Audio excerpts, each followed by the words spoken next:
Welcome back, class, to Lecture 4, Video 3, which is a continuation in our environmental storytelling series. I'm going to begin with talking about colour, light and texture. I believe that colour and lighting theory should have been covered with you in first year in DES 102, but these basic principles can be of importance when designing a level or environment to communicate story. It's important for you to consider value, hue selections and the use of contrast, the use of colour harmonies to help elicit mood or effect, naturalistic and stylised lighting.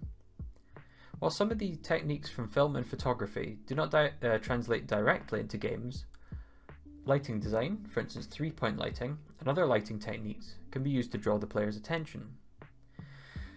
Colour, light and texture, all of the above, can aid in storytelling. If you feel that you need a refresher, or if you haven't previously engaged with colour and light theory, Gurney's book, Colour and Light, pictured in the slide, is strongly recommended as an introduction, and is always a useful reference should you need it in future. Whilst we won't be discussing colour and light in this lecture, we will take the time to unpack texture a little bit more. So, selection and definition of texture within levels can be useful for revealing much of the story of the space. Like the two images in the slide of Manchester Town Hall, one from the 1800s and one from the 2000s, due to the Industrial Revolution, the Town Hall was coated in a thick black soot. While some of this is cleaned off over the years due to weathering, areas of the building still remain stained. Consider, for instance, how the following may impact on the decay of surfaces and materials over time: the location, the time period, the recent events, the weather and natural events, the economic factors, the social and health factors, and also the technological factors. We're going to talk about dust and dirt. Mafia 2 is a game which demonstrates excellent attention to detail in the texturing of its environments for the time, particularly with regards to the genre and setting, and in creating a sense of authenticity. In this example screenshot, note the signs of aging evident in the environment. The 3D modelling alone does very little to create the sense of authenticity in this scene. If you were to view the scene in shaded only mode, you'd be able to tell that it was a diner, but you wouldn't get the same atmosphere that the aged textures communicate. Specific points of interest are the dust that is lightly painted on surfaces, the marks and grime on the linoleum floor, and the dirty footprints near the bar. There are some technical issues with repeated textures here, for instance the green floor on the left hand side, but the overall impression created is that this is a diner that has been around for a while and that isn't that well cared for. The next thing is wear and tear. Over time, all materials are subject to some wear and tear. This can include pavements and roads that are discoloured over time through the build-up of rubber from cars or from the feet of pedestrians. Bricks and slabs can become worn and dislodged. The surfaces that humans touch regularly, such as doors, windows, handles, etc., will become stained and dirty and discoloured through use. In the above example from Half-Life 2, we can see evidence of wear and tear throughout the scene, including more direct wear through the graffiti. What people and animals inhabit your environment, and how will their movements and their behaviours affect the quality of the textures in your world? If your environment is coastal and inhabited by lots of seabirds, it should look very strange if there was no evidence of bird shit everywhere in the scene. Next, we're going to talk about weather. Rain, hail, wind, and snow will have both temporary and long-term effects on textures that are exposed to them. In the example above, we can see that the rain has an obvious effect in the way that the light interacts with surfaces. Puddles will build up, but surfaces will also become more reflective. The rain can also leave more long-term marks, particularly where water has been running in gutters or down walls, leaving streaks of dirt, eroding and discolouring surfaces. Think about how rain has affected your environment in the short and long term. Will snow build up in places, and if so, where? Even light can alter and damage appearance of textures. Think about textiles, furniture or books that are left exposed to direct sunlight over a prolonged period. Over time, the sun will alter the colours of these materials, bleaching them, and making them appear less saturated. The next thing is nature. Nature is one of the most difficult to prevent threats to surfaces. Moss, grass, fungi, and plants will grow on and through buildings that are left unattended. Even in Dundee, look around at the tops of buildings and you'll see plants, including trees, growing out of the cracks between walls and chimneys. The above image from Uncharted shows some beautifully textured stonework that is riddled with moss and models of grass and plants growing within the structures. Given enough time and little resistance, plants and other flora will find a way to grow in any environment, including the insides of buildings. The next thing is events. While many of the factors we've discussed so far are quite subtle and can take days, weeks, or even years to have an impact on textures, you should also consider what effect major events can have on your environment. War is a good example of this.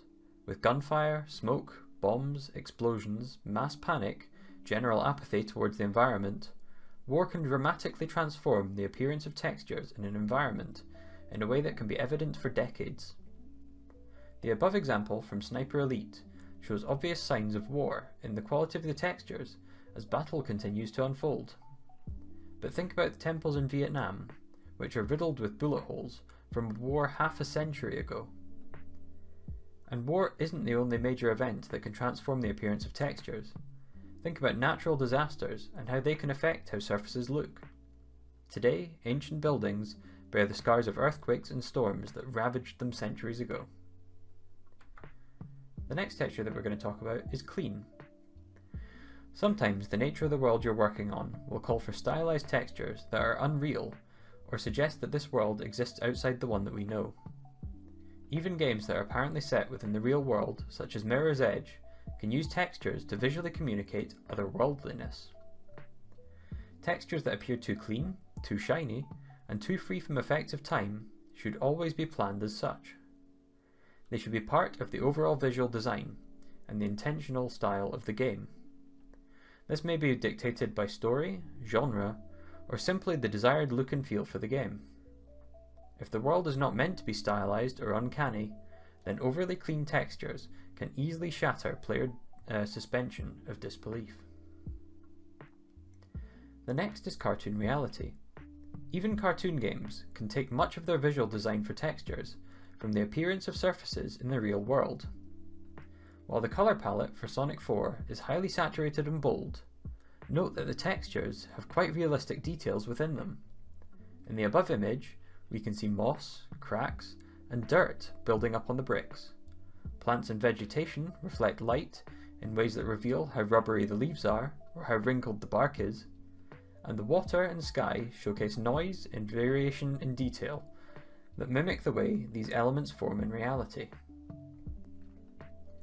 We're now going to talk about visual research and planning. Everything that we've covered in this series of lecture videos should feed into your visual research and planning for your level design.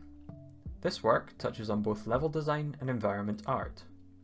For your own projects, consider the visual and textual references you will collate to inform your design process. For instance, imagine you're creating a level based on the play The Merchant of Venice.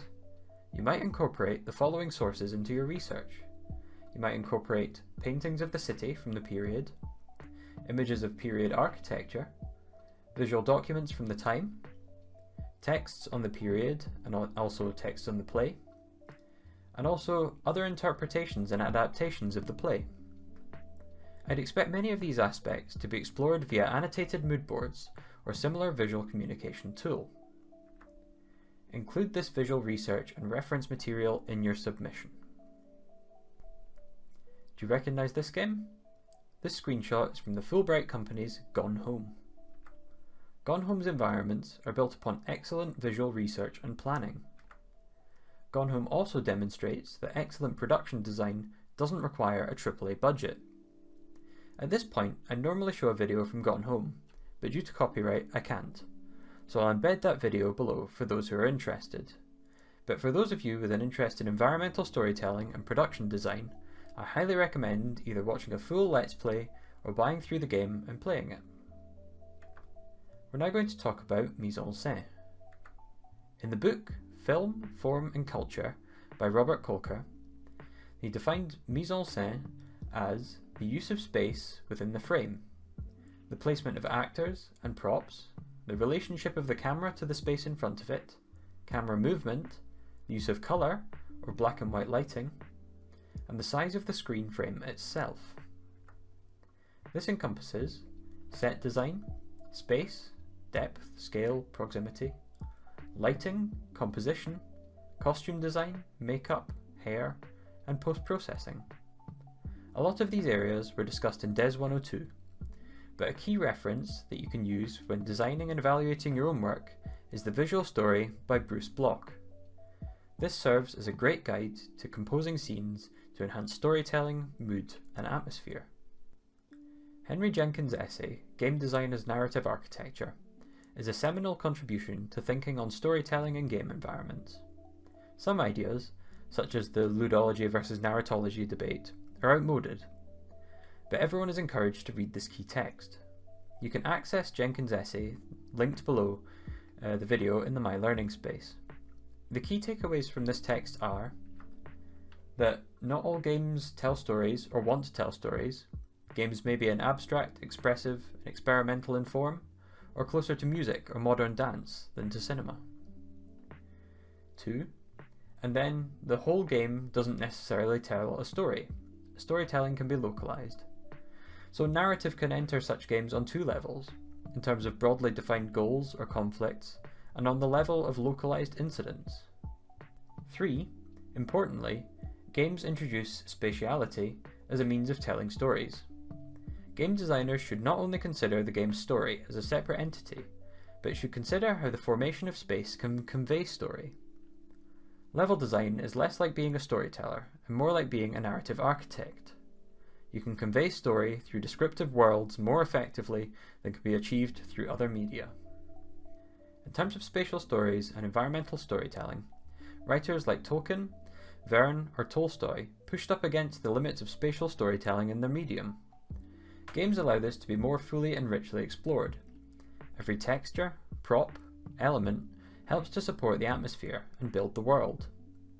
This creates immersive narrative experiences underpinned by the environmental storytelling. I'm now going to assign you task 6. So I'd like you to read Mise en scène applied to level design, adapting a holistic approach to level design by Logas and Muller. Although published in 2005, it's a good start for academic references in your work. This short conference paper provides an introduction to the academic study of level design. After reading this article, browse the Digra library for other papers that may inform your level design practice. Begin to integrate consideration of your environmental storytelling into your development work and level design portfolio. The second part of this task is to view Dan Cox's 2015 GDC talk, which I'll embed and leave a link to on the My Learning space, on how interior design techniques help you master spatial design in games. Please take the time to watch this video. That concludes this week's lecture content, and I'll see you in the next lecture. Thank you very much.